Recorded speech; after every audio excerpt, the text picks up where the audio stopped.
It's not live. All right, we're live. All right. Hello, my name is Art Tuish, and I'm here with Reshape, and I've got John Stzykiel here. John was the CEO for Spartan Motor Company for, well, you were there for 30 years. Correct. And we did specialty vehicles, fire trucks, MRAPs, motorhome chassis, step vans, delivery vehicles. Now, today, our talking point, or our discussion for the show is going to be called the Great Resignation. You guys have probably heard this a lot. This month with Reshape and Collaborative, we're talking a lot about company culture. And so this was a great topic. And I wanted to have John on the show because John, being a CEO for a company that did over $500 million a year, close to that, you probably had to do a lot of building company culture and retaining employees and all the aspects that people are thinking about right now. Well, and I think, you know, in culture, at the end of the day, you know, it's like a community. It's a body of people that are very focused around a vision, a task, working to get things done. But it's also your culture, I think, is representative of the heart of the people and the leadership, because while you've got, you know, your job where you're trying to be productive, create income and everything else, you've also got your personal life. And so something for me, which has always been very important, that you have the right balance, you know, because I have found that if people are rested and they're passionate, their performance at work is just unbelievable. What were some of the things that you had to take on as how did you create that? Let's ask that question. So it doesn't happen naturally, because I've been in construction industry for my whole life, and it's quite common for people to work 60, 80 hours a week plus travel time to and from jobs. Yeah. So how do you guys were a manufacturing type industry, so it's a little different. But you know, I think, well, I think, you know, how do you get there? I think it is really that everybody understands that the company has to have a heart. And what I mean by that, and a lot of you or most of us have heard the term, you know, the heart is the wellspring of all emotion. And I think once people understand and know and realize that leadership and everybody that working within the organization has a heart, then I find it's easier through the mechanics and things like that. Like, for example, today you mentioned to start the term, the Great Resignation. And actually I'll be doing a LinkedIn post next week where I think that's the wrong term. You know, and the reason I think it's the wrong term, I think it's really two things going on today. You've got the Great Awakening, where people are looking and they're saying, you know what? I'm just not happy. I'm spending all these hours leaving my family. I'm not doing what I'm really passionate about. So I'd say they're waking up. So I'd say we've got the Great Awakening and the Great Realignment going on. So people are now, I think COVID and then working from home gave people the chance to reflect, to really think what makes me happy, what am I doing? And they have woken up and say, wow, this is my life. I've got a defined period. Let's go forward. And now we're having the Great Realignment. Now, let me bring that back to Spartan Motors, okay? You know, I grew up, you know, in the 60s and the 70s. And in those days, it was basically an individual was working, then you had someone staying at home, which was typically a lady. Okay, today, I should say in the 90s, I became president and chief operating officer in 91. That was when things started to change, where you had two incomes. Yep. And so what's interesting is I'm a strong believer that people don't follow a vision if it's just posted on a wall, the back of a business card, you see it on PowerPoints or whatever. What they do follow is interaction and accessibility. So for us, being in the specialty vehicle business, we knew we had to have a low turnover rate, voluntary turnover rate, okay? Typically, national averages, you know, high-performing companies, their voluntary turnover rates are between 5-7%. Ours had to be at 2.5% or lower, voluntary. 2.5% or lower. Because we were in the specialty vehicle business, we knew that we needed all people to be there a long time, whether it be on the shop floor in the offices, because you couldn't document everything. Yeah. Like one of our markets was fire truck chassis. We would do over 300 shades of red in custom fire truck chassis. So one of the aspects, and you think of a dual workforce, you know, and I grew up, we have 5 kids. I know what it's like to get those years where everybody's driving. You basically come home at night, you get them off to bed, you watch the Weather Channel, and you go to bed. And your weekends are actually more tiring than during the week, because you're running around, could be ballet, dance, basketball, football, hockey, whatever. So both parents are even more tired on Sunday night. So one of the things I was very proud of, and there was an interesting article actually this week, how more and more companies, it was in Fast Company, I'm looking at a 4-day work week. And I'm thinking, we went to a 4-day work week, and I'm going to find out. I think we went to a 4-day work week in 2002 or 2001 in the shop. Okay. And we did it for the simple reason, it was 4 10-hour days. Okay, and then by the time I retired in 2015, I wanted to move it into the offices, okay? But the reason we did it in the shop was because people were showing up very tired on Mondays. And we set metrics and things like that, but they had to hit during 5, and then we had different plants and locations, they had to get to 4. And you know what's amazing? We had even more people wanting to work at Spartan. Not because we paid more money, and we paid very well. We had quarterly bonuses if we hit certain metrics and what have you, but they said, my employer will not allow us or me to work 4 10s. And we had overtime and things like that. We never had a problem with volunteers or whatever. And it's not rocket science. If you are rested at the end of the weekend, are you going to show up at work more productive and excited on a Monday? It doesn't take a wizard or a scholastic genius to figure that out. It's just common sense. People that are rested, that are passionate, are productive and loyal. Okay. I was going to ask how, so you made that decision. How hard was it to get the leadership on board with you? You know, it was very difficult actually. Yeah. Because I've always been a bit of a, I would say, a different thinker, but I've always been focused on excellence, on data-informed, intuitive-wise, decision-driven with speed. So, you know, it was not easy, okay? But what's nice was we had a good leadership team where we worked together as a group. We would discuss and analyze, and how we got people to embrace it. Because everybody said, wait a minute, John, you know, we've got quarterly bonus, we're a public company. We were a public company. You know, a variety of things. How are we going to make sure that we actually achieve our productivity targets? And I said, it wasn't me. Actually, our CFO came up and said, okay, if they hit certain metrics on a 5-day work week, I can extrapolate, and our financial team can show you that they can meet the metrics we need at 410. Do you trust us? Yes. Then what we did was we posted for the plants, and we had plants in different states and what have you.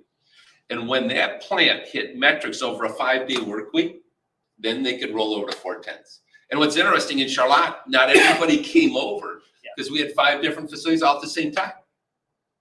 They had to hit the metrics. So how we got people that didn't trust it to agree on the metrics. And it was not, okay, you know, trust us. It was, okay, perform against these metrics once you hit these metrics, okay? Because by the time I left, we were assembling and building 71 vehicles a day.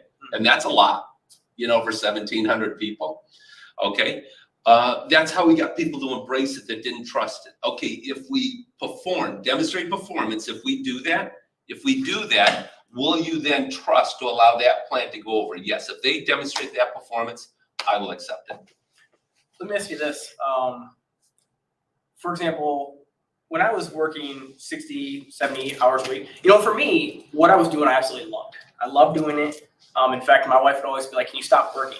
And for what I do with 3D modeling and building, it's like a puzzle, and I'm a puzzle guy. So it just was a natural extension of my life to always figure out this puzzle.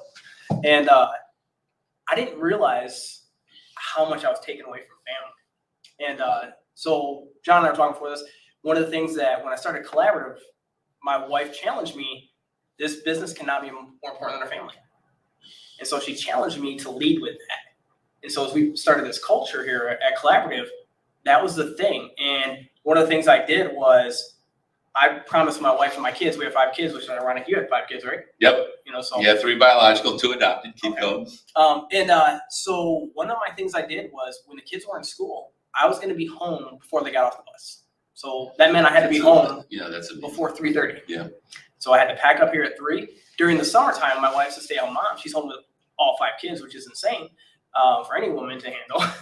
Oh, yeah. And so I was working 6 to 2, you know, in which I was willing to sacrifice coming in early to be home for the kids. So I think when COVID hit, a lot of people realized what they had been sacrificing for so long. Yes, absolutely. Any thoughts on that? Like some of the things that you think they Well, I think COVID helped people to understand and to realize just how much they valued their family, being at home, and having what I would say personal time. Because let's face it, life's not easy, whether it be at work, home, or whatever. Mhm. The other thing I think, COVID helped individuals to see the other side of life. And so there's stay-at-home moms, you got dual spouses, and I don't know why it is. I don't agree with it, okay? But it still seems, even when you've got dual incomes, the woman ends up with more of the work. I'll be blunt. I don't know why that is, and I don't agree with it. I have now learned how to cook, and actually I like to cook, okay? So my wife really appreciates that. It only took about 30 some years of our marriage, for me to get to that point. But I think, it's like anything else. COVID was a time of reflection because the world really did shut down for a few weeks. Mm-hmm. And I think that was healthy. Honestly, it's probably the first time in all of mankind where the world really shut down, per se, everywhere. And I think people had a chance to reflect and just stop. And I think that was very healthy, and what came out of that was different desires, passions, etc. So, and if there's something I really learned a lot from Isuzu, our relationship with Isuzu, Asian cultures are very big on reflection. American culture is very big on doing things. And so where I've evolved as an individual is like I am very big on reflection. And that happened really in 2011. Became even more so important during COVID. I think one thing which is important today, and it's interesting you mention that, family. I think that's why you in collaborative have a low turnover rate, but you're also you have high performance. Because if you have people that are passionate and they have a spark doing what they're doing, they always will perform much better. And that is extremely healthy from a culture perspective. And so when I go into companies today, and I still do consulting work and things like that, and if they're struggling, the first question I ask them is, what's your voluntary turnover rate? Just show me that. And, if it's 7, 8, 9%, I say, well, that's your problem. You've got people that are consciously making a decision, I want to work somewhere else. So, and I think, the challenge is people will look at turnover rate, and sometimes businesses got to downsize and do things like that. And I get that. And that should always be done with a heart. But we would always have, our turnover rate, then we'd have our voluntary turnover rate, because voluntary turnover rates, because sometimes you got to let people go because they're not performing, et cetera. Yeah. But we would really monitor the voluntary turnover rate. And whenever we got above 2.5%, we would see a downgrade in the financials, a downgrade in our quarterly performance metrics, because we would pay a quarterly bonus. Okay, every quarter, every associate got the same check throughout the whole company. Okay, so we really monitored fanatically that voluntary turnover rate. And when it started to go up, we knew things were wrong with our culture. It's interesting. I mean, we're a small company, but I would say in the 3 years that we've really, 4 years now, that we've really grown. We've been around since 2012, but it really was a one-man show for quite a while. Yep. We've had anybody leave. And I think a lot of it is the culture. Like, for example, some of the things that we do here at Collaborative, one is I'm always focused on our people. And my team always laughs because I always tell people, they're better at this than me. I always and they're always like, well, you're really the best in the company. I'm like, no, I'm actually probably the biggest liability in the company, because of all the things I have to balance. But one of the things that I try to do with them is every year we set goals. And it's not, I ask them, we want your collaborative goals, but we want your family goals and we want your personal goals. And I always try to make sure that they don't have to share those with me, but I ask them to do them. Wow. But they always share them with me. And what's awesome is I get to hear their heart. I get to hear who they really are. And for example, we're interviewing somebody right now, and he actually wrote goals out of the request of one of our guys. And I learned more about him through his goals than I did through the whole interview process. But one of the things that I also do too is I tell the people here, I stole this from Chip Gaines.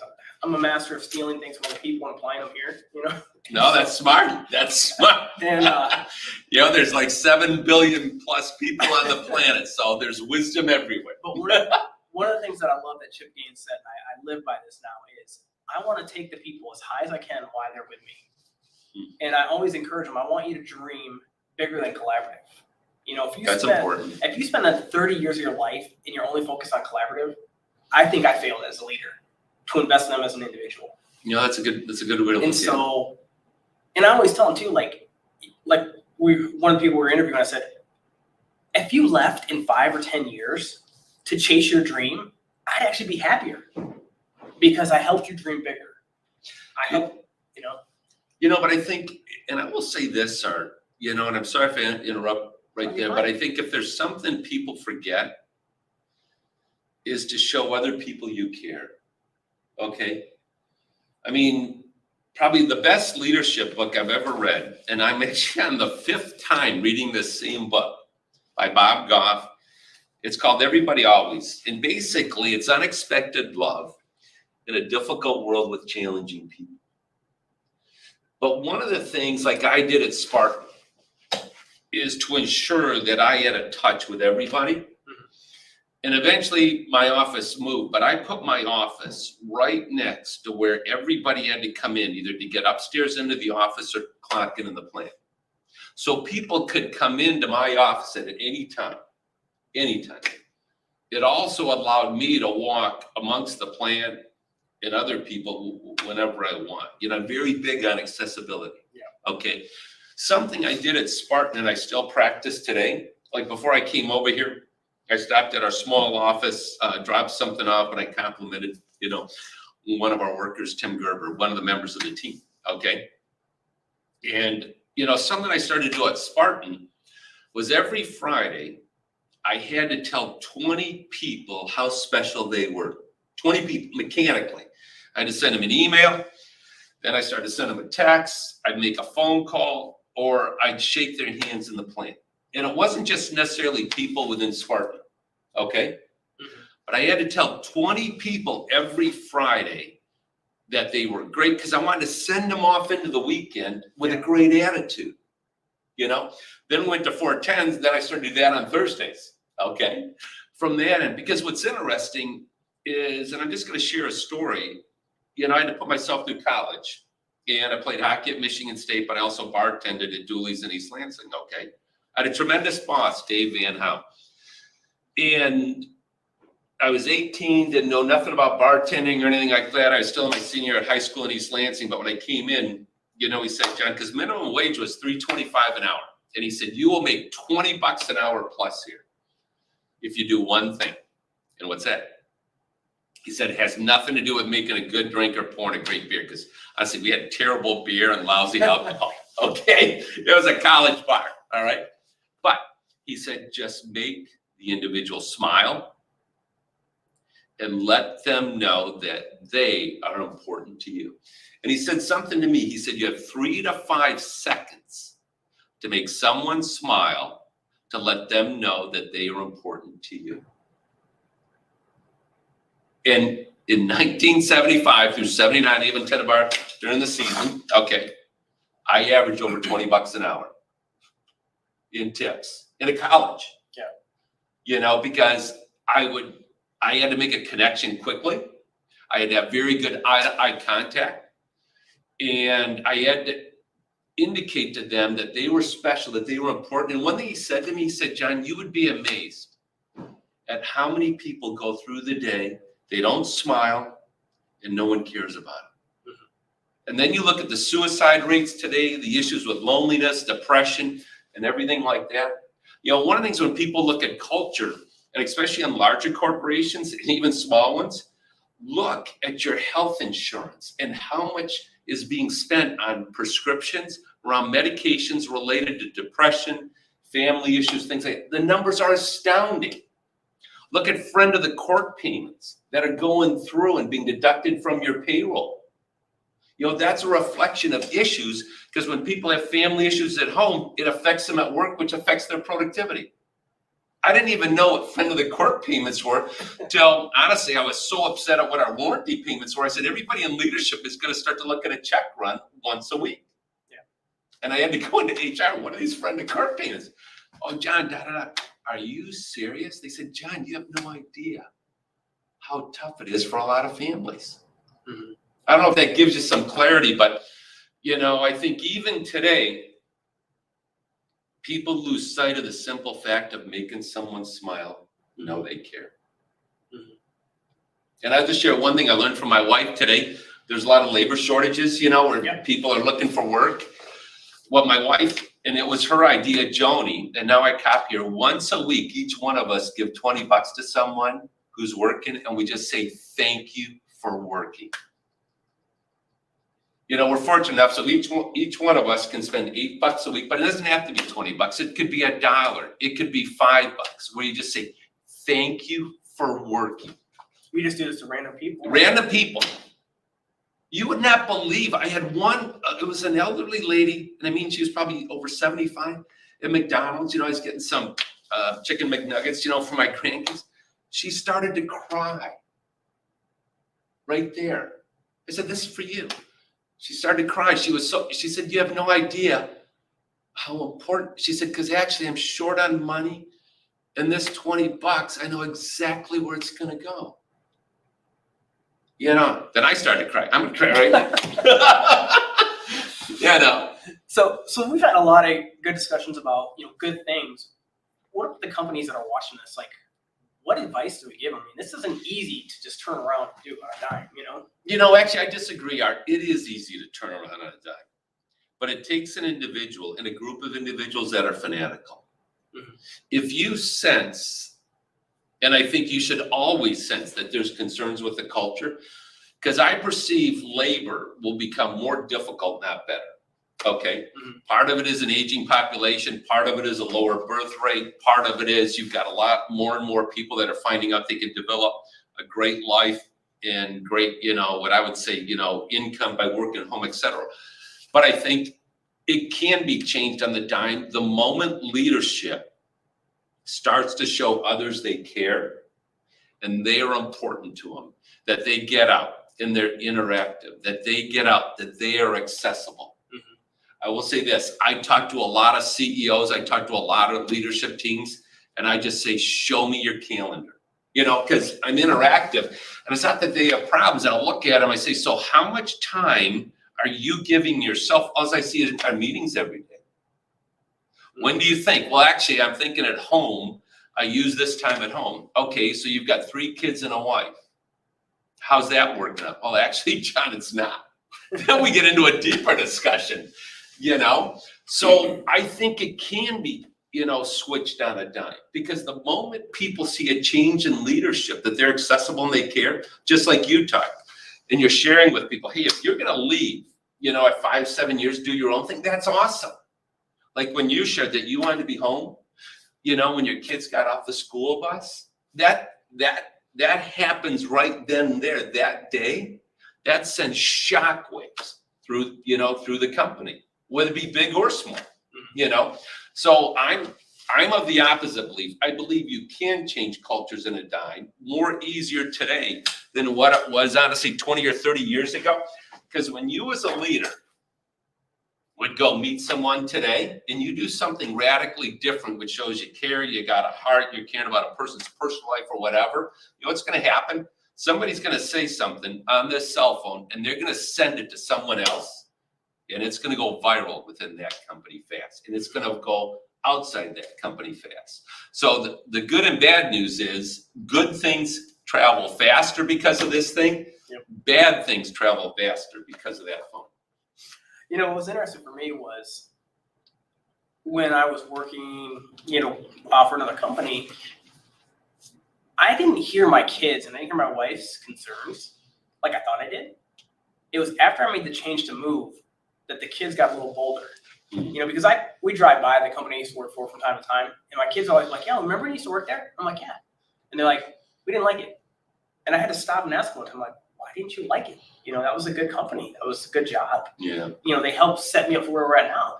And they said, but you couldn't come home until like 6 o'clock every day. You know, and you didn't always stop working when you came home. And I was like, oh, you know, it was like, I was so driven by just what was kind of expected, you know? Yeah, and I will say this, you know, it's easy to lose communication. I don't care if it's with, you know, your kids. I mean, my oldest is 38, you know, the youngest is 14. You know, it's easy to lose communication with your spouse. And I'll be blunt, like last night, you know, I worked during the day, got home, and then I started working again on some stuff because I got a major project, you know, to be done by next Tuesday. And my wife puts a note in front of me and she says, you know, it's 9:47. What's going on? And it's like, you know, I just stopped. Yeah. And, you know, I've got my 14-year-old at home and I'm thinking, you know what? I've spent maybe just 30 minutes max, not even quality time with my wife and my child. And I've yet to see anybody that's on their last week of life saying, I wish I would have worked more. No one. You know, and it was like, all right. And I think, I will say this, I think there's one concern today as people, you know, awaken and realign to become more entrepreneurial, is that what happens is they get too involved in what they're doing and then they forget about their family. You know, and I think that's an issue we're going to start to work through more and more. But see, leadership like yourself, you know, and you're doing, you know, this kind of event as well, I think will help to make sure that happens less and less or people arrested. Okay. But I tell you, it is hard to have good, great communication, whether it be within a business, a relationship, wherever. Yeah. Sorry. One thing that I've noticed too is, how do you think this shift with a lot of people working remote is impacting cultures? Because a lot of companies, their people have realized they don't have to be in the office all the time. You know, I think the first impact is that a lot of bosses and leadership had their eyes open, saying, you know what, this company or I am not important as I thought I was. Like, wow, okay, you know. And so I think it was a bit of a rude awakening there. I think the smart ones then said, okay, how do I have to change? Then how does my company have to change? Yeah, because I will say this, I'm a firm believer that most people have a very good heart. They somehow lose it along the way, okay? So I think, you know, leadership had their eyes opened, and then the wise ones are starting to find the right balance and everything like that. And I'm a firm believer that at times it does make sense for people to get together, okay? I think, you know, but also when you can have people work out of the office, because let's face it, life is not easy today. Schools are tougher, elementary, high school, colleges, whatever. Business is becoming more complex. We've got global supply chain management. Everything is becoming more challenging, more complex. You've got, you know, global warming, a variety of things from a climate perspective. You've got greater natural disasters happening more often, more frequently. Now we've had the pandemic and things like that. So, you know, there's a lot of things going on, but I think it gets back to balance though, in interaction. It's like something I started on Monday. I've been playing with it for a year, but my wife is fantastic at it, and Joni works too, is for the rest of the year, I've taken 1 hour per day, and I start next week during the day where it's my time. And that's what I put on my calendar. And for the month of February, it's going to be 11 to 12 o'clock will be just my time. Wherever I'm at will be just my time. What are you going to do with that time? You know, I'm going to think, you know, I will probably call my wife or send a text to, you know, one of my kids or something like that.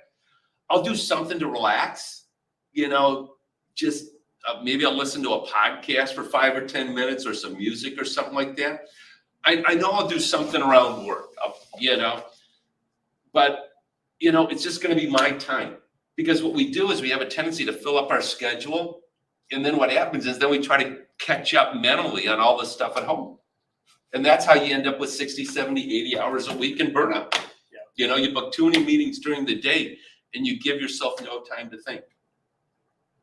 You know, so I played with it last year, went reasonably well. And then in the month of March, I'm going to switch to a different hour. So we'll see how it goes. Okay. Well, we've been going for about a half hour here. How do we wrap up everything and recap what we've talked about? I know we talked about the benefits of employees. I know we talked about the metrics that you drove with Spartan Motor Company. We talked about how leadership kind of needs to take charge and lead this, you know, and reevaluate things, really, which I think a lot of them have. I think everybody didn't have any choice but to over the last 2 years. Okay. So how do we recap this? You know, let me give you, and I'm a big believer in the rule of 5 because I know I can count 5 fingers. Okay. But number 1, I think, you know, no matter what size you are, whether you're 1 or, you know, 50,000 people, you should know what your voluntary turnover rate is. And you follow that fanatically. And you discuss the impacts on that. You know, because that's when people are consciously making a decision to leave your organization. Again, you know, you can only manage what you measure. Okay. Number 2 is I think all organizations once a year should go back and ask their associates 3 questions. If you were the CEO or the president, you know, or the top leader, what are the 3 things you would do if money was no object? Number 2, what are 3 things we should stop doing today? Just stop it.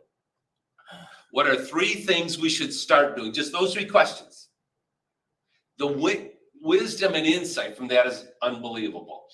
Number 3 is you try to seek to understand how you develop a work-life balance. Now, that's not just simple black and white. No. Yeah.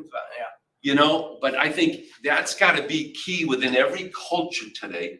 Are you having the right blend in work-life balance? You know, a member of my family, of one of my kids, left a company because they expected that individual, I'm not going to say male or female, to be in the office 5 days a week, 10 hours a day.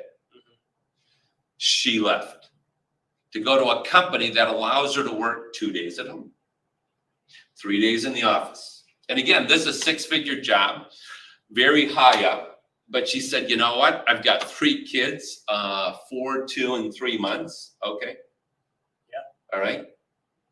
So, you know, you got to be very conscious of that. You know, I think number 4 is leadership. Has to have individuals, whether your leadership team is 1, 3, 5, 10, or 14, everybody during the week should have some time of reflection, just their time, 1 or 2 hours during the day. Like me, something I started at the end of Spartan, and actually today I'm going to break it. But typically, I don't have much scheduled on Friday afternoon as a point of reflection, not just for the whole week, but, okay, you know, for what's coming up next week, okay? And the last thing, you know, I do really quite well today, and I did it at Spartan, is I take 1 day a month, and I would go to the MSU library, okay? Now I'm going back to the MSU library because I can, okay? And I go there, and I don't send any email or texts, but it's my day. You know, am I on plan? I should say, are we on plan? What's working, what's not? Okay. How are we doing relative to our strategic objectives? But I just disconnect. If there's something I mentioned earlier, we as Americans always want to do.